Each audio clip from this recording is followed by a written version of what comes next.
Hello and welcome to the Discriminating Gamer, the board game review show that was the inspiration for Damien from The Omen. My name is Cody. Say, do you like to raid? Do you like to trade? Raid and trade from Mage Company.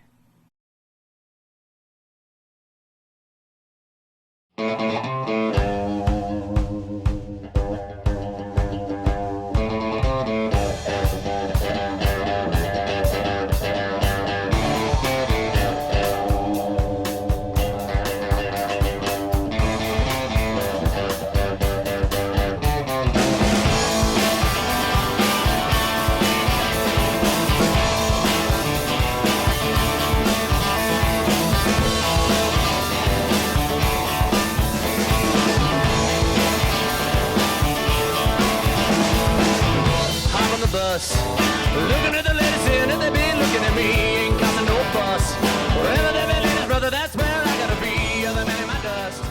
Raid and Trade from Mage Company takes place in an apocalyptic world, and I know we're all super excited for it. But this is a place, of course, where people are out scavenging, trying to find those things they need to live. Sounds like a zombie game, right? Wrong. No zombies, no monsters. More of kind of a Mad Max kind of a universe. What's going on here, however, is there's one last bastion of civilization, the Golden City. Now, the Golden City only lets a few people inside, and maybe you can get inside that Golden City, but you've got to prove your worth first. Each player is going to get a player board. They're going to pick their character that comes with their own kind of player board. And they have some unique abilities, so it is slightly asymmetrical here. They're going to get their own special combat dice, but their player board also has 3 dials on it. It's got kind of a fame tracker, meaning how well people in the Golden City maybe want you to join them. It's also got kind of a utility tracker, how handy you are in building things and creating things. And then, of course, it's kind of got your action point allowance dial. The board itself is made up of a series of tiles, and they're placed in kind of a 3x3 grid, and it represents kind of a city or a wasteland that's been devastated. There are roads. When you're setting it up, you do it kind of randomly around a center tile, and the roads have to touch the other roads. You have to have it make sense. But of course, there's things like blocked spaces, there's elevations, and the roads themselves count as the spaces where you're going to move your minis onto. Now, the youngest player goes first, and the responsibility of the first player each round is to pick a global event. Essentially, what's going to happen is you have a global event deck, you pick out 2 global events that are going to kind of set the tenor, the tone for that particular round. First player chooses which one is going to be in play, the other one gets discarded. Next, every player starts with kind of 15 action points. Now, to move, all things being equal, one space is going to be 1 action point. But, as I say, you may change elevations, you may have to go over barriers, so you're going to spend more of these things. Now, every time you move into a new tile, you cross into a new tile, you got to draw an incident card. Now, an incident card you actually place on the tile, and that's a card that anybody can claim that may give you some special advantages, or maybe you can trade them later to get better stuff. Now, raiding in this game is very important because what you're going to do is search houses. You're going to go to different colored houses. There's kind of the easy green, the medium level yellow, and the really tough red houses. Now, they each have progressively more higher action points that you have to spend to break into them, essentially, to get past the locks and to get in. When you get in, you get a special little square card that says what's going to happen in that house. And it may give you certain trades that you can make, or decisions you can make, rather. Some of the things will be contingent upon a die roll. If you roll a die and you get success, and you got like a 50-50 chance, but if you get success, you get some advantages. If you roll a failure, then maybe you don't get as many advantages. But almost always, not always, but almost always, you're going to be allowed to draw resources from a bag. These resources come in different colors. They represent things like tools, food, weapons, all sorts of things. And you're going to use those to maybe spend to pick up some of those incident cards and some other kooky things that are going to come up in the game. And there are also quest cards that are set out there. There's 3 quest cards that are always face up, and if you can meet the conditions there, meaning you can spend, fame points or utility points or action points, or if you have resources you can use to trade them, or maybe incident cards or some other things, you can spend those to claim those quest cards. And they can be very important too. You can spend those later for useful purposes, or they may help you on your path to victory. Players can also build things. They can craft things. Each player has their own little deck of kind of tools they can make. Some people are good in one area, some people are good in others. But you can create certain tools, certain items, spending resources, spending some action points and other things, and you're kind of gaining your utility points the more you build, the more resourceful you become. You can then trade those things to other players, and they'll give you edges in combat or raiding houses or various other things. You can trade those things, or you can use them yourself. Now, also, too, you can trade just about anything in this game with other players. There's really no hand limits except for the incident cards. You can only have 3, but other than that, you can pretty much trade anything you've got with other players. Whenever you do a trade with another player, you have to spend 1 of your action points, and they have to spend 1 of their action points. And you can be anywhere on the board. You don't have to be in the same space or adjacent. You can just trade with anybody at any time. One of the characters, Garcia, he doesn't have to spend points, so if you trade with him, you don't have to spend anything. He doesn't have to spend anything. So you're going around the board, kind of collecting these resources, and doing these other things, taking these different kinds of actions. As soon as you don't have any action points left, or maybe you want to hang on to some action points, you say, okay, I pass. Once everybody's passed, a new round begins. Now, you may not want to spend all of your action points before you pass, because someone may decide to attack you. And they have to spend like 5 action points, and they can roll their dice that's going to have various symbols pop up. Depending on what the symbols are, it may determine how successful they are against you. But if you still have action points left, 3 action points left, you can declare you're defending, and that will kind of give you a way to kind of mitigate the effects of that attack. If the attack is successful, then that person can pillage some of your resources for themselves. And there is also on the board the outpost. Now, the outpost is a building that is kind of the outpost of the Golden City. And that is where they are, kind of trying to keep an eye on things. And if you go in there, you can spend some resources, you can spend some time in there to essentially work for them to gain your fame, to earn kind of your reputation and your fame. That's, again, one of those paths to victories.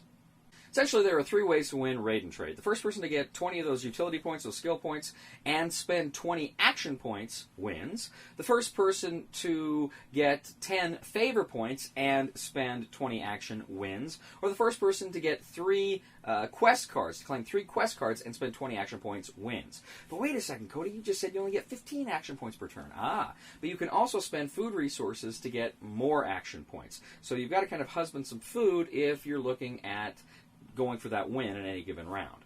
So that is essentially the game. You're trying to meet those victory conditions. You're trading with other people, so you got to work with them.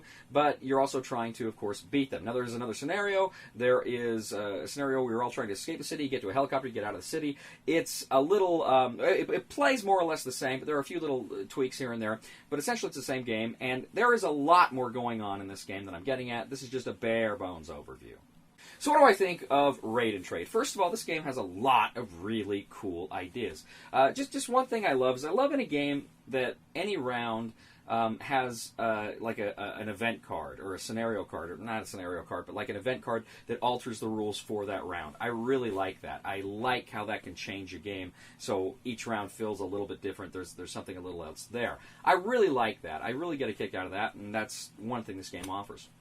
I like games where you have to negotiate. This is a game where you do have to negotiate. Now, negotiation is maybe not as strong as it could be, but there is negotiation here because you're trying to trade. There's almost that kind of Catan frustration there when you're trying to trade with somebody and no one will trade with you. But again, it's do you trade with somebody to maybe meet a short or a long-term goal, knowing that they're going to meet a short or a long-term goal. And that's pretty cool, too. I like that. I like how each of the characters has their own little crafting deck, their own deck that they can make weapons that are unique to them. I like some of the challenges that come up when you go into the houses and you break in and you roll the dice to pass or fail, or maybe you just get something, or maybe something bad happens. I like that randomness. I find that kind of fun as well. There is just a lot of really neat and fun and interesting things in this game. There are some things I don't like about this game. For instance, the board is a little busy, and some of the spaces are kind of hard to understand exactly how you can get there, or if you place kind of weird, it may make things just not inaccessible, but nearly inaccessible. There's just some little things here and there with the board I didn't care much for. Was not a big fan of the board. Wasn't horrible. Just wasn't as good as it could have been. The game, I think maybe it's not too long. This is not an overly long game, and yet it still feels like maybe it's a little longer than it should have been. About 90 minutes or so is probably about average, and this felt like it probably it could have been shorter, and it could have been shorter if there wasn't quite as much going on. I felt like the game itself was a little too busy. There was just too many little things here and there to go for. I I like that there are 3 different paths to victory. I like that you can craft a long-term strategy in the game and really head for one of those things. I like that. The game and the footage you're seeing here, Jeff was behind, and he was able to pull it out. He stuck to his strategy, and he was able to pull it out and ultimately win. And I like that aspect of it. But just on the whole, it just seems there's just too many things to trade and too many things to collect. And it's just a little, I don't want to say it's overwhelming. It just seemed like it was needlessly fiddly, and that was a little disappointing. Did it kill the game for me? No, of course not. In fact, this, I gotta be honest, Raid and Trade is a game that I can't remember the last time I was as on offense about a game as I am about Raid and Trade. There's a lot I like here, and there's a lot I really don't care for here. I really have nothing else to say except this has got to be a try it before you buy it recommendation. I can see an audience for this. I can see a market for it. I think a lot of people are going to really run and grab it. I'm the kind of person, I think if somebody really wants to play it, I'll play it with them and I'll have a good time. But I don't think it's a game I would probably suggest myself. So with that in mind, the recommendation for the Discriminating Gamer is try it before you buy it. Thank you once again for joining us today on The Discriminating Gamer. As always, we ask you to please leave a comment for us on YouTube, on Board Game Geek, on our Facebook page, or on thediscriminatinggamer.com. We ask you to please like us on Facebook and subscribe to us on YouTube. We are The Discriminating Gamer, and while you're playing Raid and Trade, don't forget to get that cat neutered or spayed. It's a little rhyme I came up with that highlights social consciousness. Please somebody help me on my feet again, and I don't know where I'm going, and I don't know where I've been. Please somebody help me on the solid ground. It's a long time, and I'll be dying. Once a year I wind up in the band. God knows that I love to fight, but I don't ever